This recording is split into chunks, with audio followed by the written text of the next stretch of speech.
எம்பிட்டு இருக்கு? 10,30,000 ரூபாப்பா.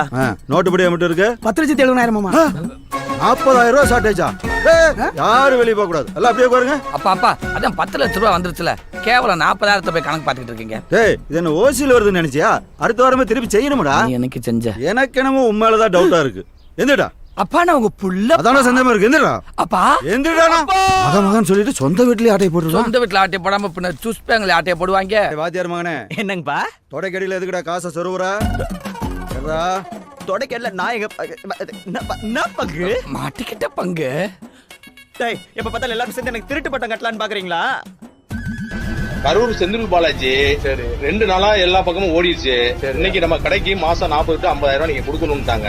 கொடுக்காத கடை ஊழியர் யாரு பேரு இதை மட்டும் கேளுங்க. திருடின படத்தையே காட்டிட்டாரு. டேய், இந்த மாதிரி தப்பெல்லாம் செய்வீங்க தான் வீடு பூரா சிசிடிவி கேமரா மாட்டி இருக்கிறேன். எடுத்த படத்தை எல்லாம் கொடுக்குறா. டேய், குறா என்ன படத்தை எல்லாம் கொடுங்க. இந்தாங்கப்பா. குறா எல்லாத்தையும் குறா. எம்பிட்டு இருக்கு? ஆட்டைய போட்டதையும் சேர்த்து மொத்தம் 5,10,000 ரூபாங்கப்பா. நோட்ல எவ்வளவு வருது? அண்ணே 5,10,000. இப்ப எப்படி கரெக்டா இருக்கு? ஐயோ பிரில்லியன்ட்டுங்கப்பா. ஒரு பழமொழி சொல்லுவாங்க, சீனி சக்கரை சித்தப்பா ஏட்டில் எழுதி நக்கப்பா என்று சொல்லுவாங்க.